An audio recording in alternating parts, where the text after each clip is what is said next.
the Kanye thing, they hit on the Kanye thing, and I agree with him what he's saying about Kanye because Kanye left and right. You know what I mean? Depending on which side of the bed he wake up on, you know what I mean?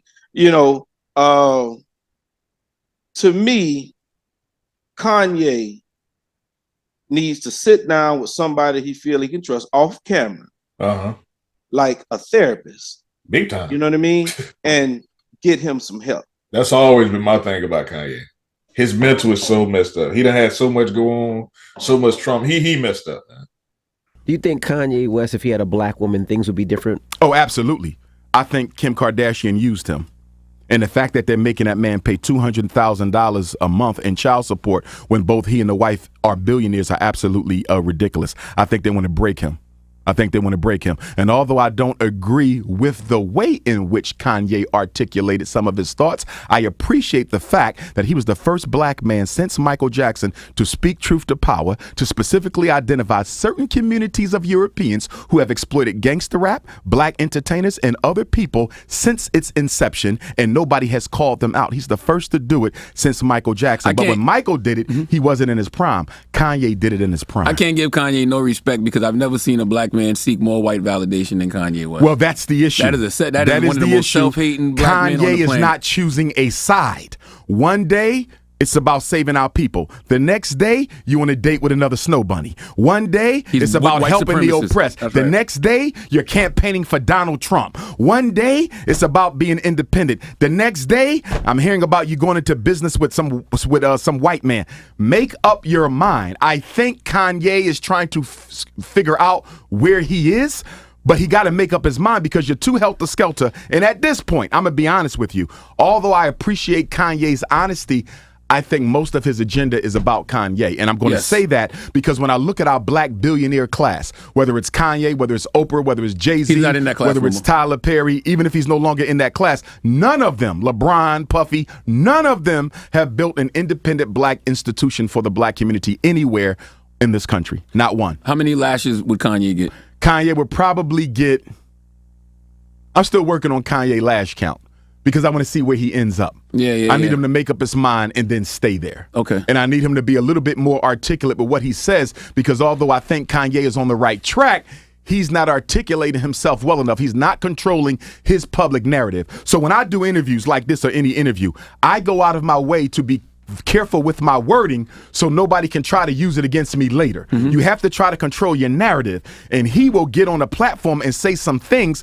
that he may not even believe just for the shock value, and you're now giving the media the opportunity to brand you something that you are not. That's even worse to me though. If you don't even have no real intention or you don't even know what the hell you're saying, that's so anti-intellectual. Well, the issue is Kanye, I think he's very brilliant, but I also think he's dealing with some unaddressed mental health issues. That is true.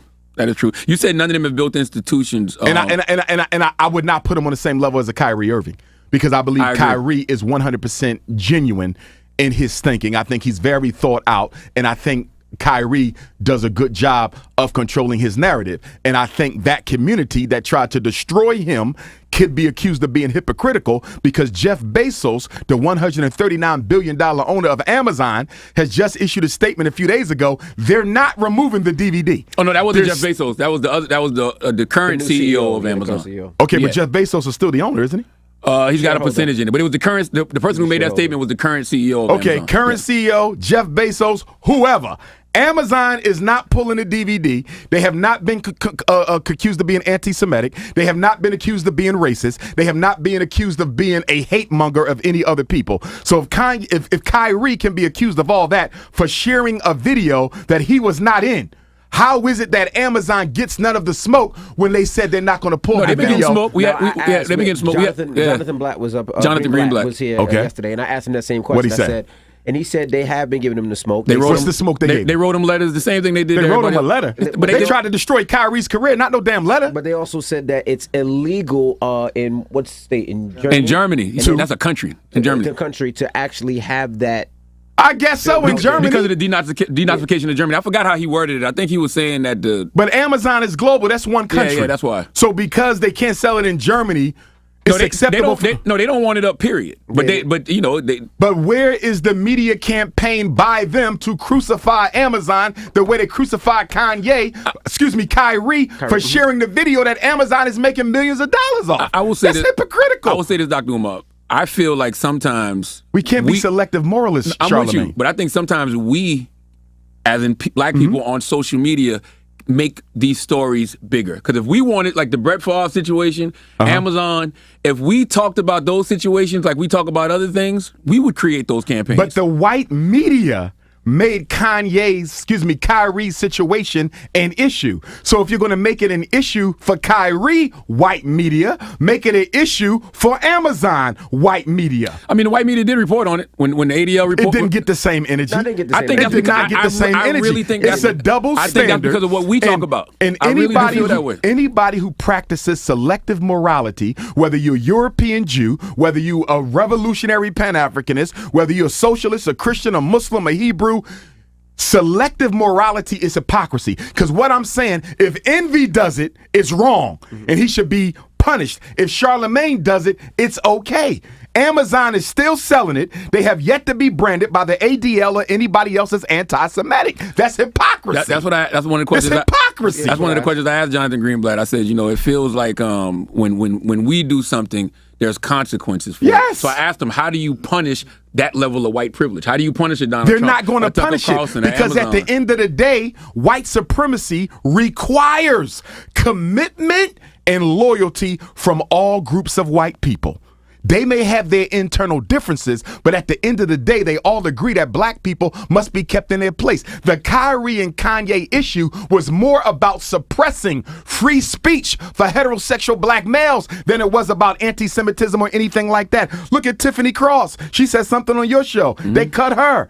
They made Jalen Rose take back what he said about the fact the woman at the heart of the Ime Udoka scandal has never been exposed. She cheated on her husband. Why is Ime Udoka all over the media, but the white woman who cheated on her husband is not all over the media? It's a double standard, and we are not calling out the double standard. If wrong is wrong, it should be wrong for everybody. This is not about right or wrong. This is about suppressing the First Amendment freedom of speech rights of heterosexual black males who do not endorse the European narrative. That's what it's about. I'm not against any of that you said. The only thing I push back on is, man, I do not like seeing people prop up Kanye West, bro.